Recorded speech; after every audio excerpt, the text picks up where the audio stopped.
Hello everyone, once again मेरे channel में आपका स्वागत है। और आज की वीडियो में हम लोग बात करने वाले हैं एजुकेशन लोन रीपेमेंट के बारे में। तो हमारे इंडिया में मेजॉरिटी ऑफ द स्टूडेंट्स जो अपनी अंडर ग्रेजुएट या पोस्ट ग्रेजुएट डिग्रीज परस्यू करते हैं, they take an education loan for the same. और हमारे इंडियन बैंक्स यूजुअली इन स्टूडेंट्स को 7 to 10% ऑफ इंटरेस्ट चार्ज कर दिया है एजुकेशन लोन लेने के लिए। बट हमारा टॉपिक आज का ये है कि हम एजुकेशन लोन रीपे कितनी जल्दी करें। अगर हमारे पास पैसे या सैलरी आने लग जाए तो क्या हमें एज सुन एज पॉसिबल अपने एजुकेशन लोन को रीपे कर देना चाहिए या फिर उसको over a period of time prolong करना चाहिए, क्योंकि हमारी गवर्नमेंट सेक्शन 80 ही के हिसाब से एजुकेशन लोन इंटरेस्ट पे थोड़ा टैक्स रिबेट भी देती है। तो मैं आज आपको इस टॉपिक के दो एंगल बताने वाला हूँ। पहला एंगल थोड़ा लॉजिकल और कैलकुलेटिव होगा। चिंता मत करिए, मैं एक्सेल शीट खोल के फॉर्मूला लगा के कोई कैलकुलेशंस नहीं करूँगा, लेकिन I will give you a perspective of how these calculations can help you make a decision. और दूसरा एस्पेक्ट थोड़ा इमोशनल या थोड़ा मेंटल एस्पेक्ट के बारे में हम बात करेंगे कि आपको रीपे करना चाहिए अर्ली या नहीं करना चाहिए। तो पहले लॉजिकल एस्पेक्ट के बारे में बात करते हैं। तो यस, गवर्नमेंट ने सेक्शन 80E के तहत बहुत सारे स्टूडेंट्स को एक रिलीफ दिया है कि जो आपकी एजुकेशन लोन का इंटरेस्ट कंपोनेंट है उसमें आपको टैक्स नहीं देना पड़ेगा। तो ये एक बहुत बड़ा बेनिफिट है जो गवर्नमेंट हम लोग को दे रही है।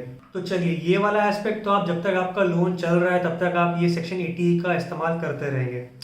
लेकिन आपको ईएमआई कितनी भरनी चाहिए? सपोज आपके एजुकेशन लोन की मंथली ईएमआई 15,000 रुपये है, तो आपको क्या सिर्फ 15,000 भरने चाहिए कि 25 या 30,000, या अगर आपके पास 30, 35, 40,000 सरप्लस पड़ा है तो उस अमाउंट को भी एजुकेशन लोन की तरफ डाल देना चाहिए। अगर आपको लॉजिकल तरीके से मैं बताऊं तो ये जो आपकी एजुकेशन लोन है वो आपको 8% में, सपोज एग्जाम्पल करिए, ऑफर हुई है।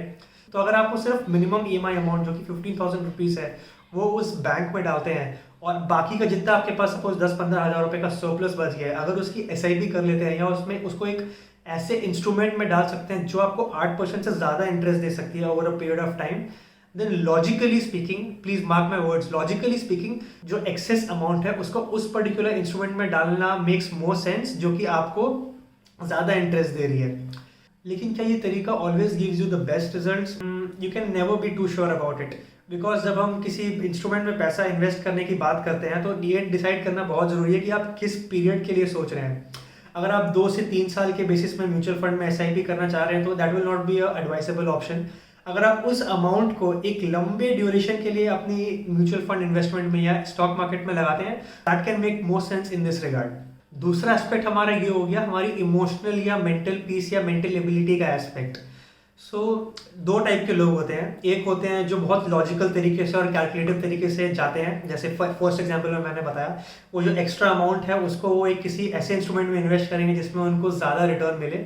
लेकिन एक और टाइप के लोग होते हैं जिनकी रिस्क एपेटाइट थोड़ी कम होती है and they can not stand the fact कि उनके सर पे एक एजुकेशन लोन है। तो वो टेंशन, वो मेंटल स्ट्रेस हमेशा आपके दिमाग में रहता है। तो ऐसे में आपको क्या करना चाहिए, अपने लिए पहले एक इमरजेंसी फंड बना लीजिए, एक सेफ्टी नेट बना लीजिए। उसके बाद आप हो सके तो अपने एजुकेशन लोन को एक बार में क्लियर कर सके। इससे क्या होगा, आपकी मेंटल पीस बहुत सही रहेगी और एक बार आपका एजुकेशन लोन खत्म हो जाए तो आप अपनी इन्वेस्टमेंट जर्नी को उसके बाद शुरू कर सकते हैं। तो ये थे दो एस्पेक्ट्स जिसको आपको कंसिडर करना चाहिए। लेकिन आपको मैं एक स्मार्ट और एक बोनस टिप देता हूँ जिसको आप परस्यू कर सकते हैं अपने एजुकेशन लोन रीपेमेंट पीरियड को डिसाइड करने के लिए, and you can utilise and implement the strategy as well. मैंने खुद यही स्ट्रैटेजी इंप्लीमेंट की है। तो मैंने खुद MBA किया SCMHRD सिम्बायोसिस, एक इंस्टीट्यूट है पुणे में, जिसके लिए मैंने 15 लाख का एजुकेशन लोन लिया था जो कि मैं अभी रीपे कर रहा हूँ। तो ये एक स्ट्रैटेजी है जो आपको हमारे दोनों डिस्कस्ड एस्पेक्ट्स का एक इम्प्लीमेंटेशन और एक मिक्सचर है। तो आपको क्या करना चाहिए, अपने लोन के 70 to 75% अमाउंट को शुरू में बहुत अग्रेसिवली रीपे करना चाहिए, जिससे कि आपको थोड़ा एक सेंस ऑफ स्टेबिलिटी और एक सेंस ऑफ मेंटल पीस मिले। और जो बाकी का 20 to 25% जो अमाउंट बच जाता है उसमें आप बेयर मिनिमम पेमेंट करिए और आप बाकी के जितने भी सरप्लस आपकी इन हैंड सैलरी है उसको स्टॉक मार्केट्स में या म्यूचुअल फंड्स में इन्वेस्ट करना स्टार्ट कर दीजिए। तो इससे क्या होगा कि आपका जो रीपेमेंट अमाउंट जो पेंडिंग है, that amount will not be very high, so it will not affect you a lot mentally and will not take up a lot of your mental peace, and at the same time you will be able to reap the benefits of higher returns when you are investing in other products. तो मैं personally खुद ये third वाला तरीका जो मैंने आपको बताया वो यूज़ कर रहा हूँ अपने एजुकेशन लोन को रीपे करने के लिए। तो आप बताइए आपको ये वीडियो कैसा लगा और आप कौन सी स्ट्रैटेजी यूज़ करने वाले हैं अपने एजुकेशन लोन को रीपे करने के लिए। अगर आपको ये वीडियो अच्छा लगा तो लाइक करिए और सब्सक्राइब करिए and share it with your friends जिन्होंने एजुकेशन लोन लिया है या लेने वाले हैं।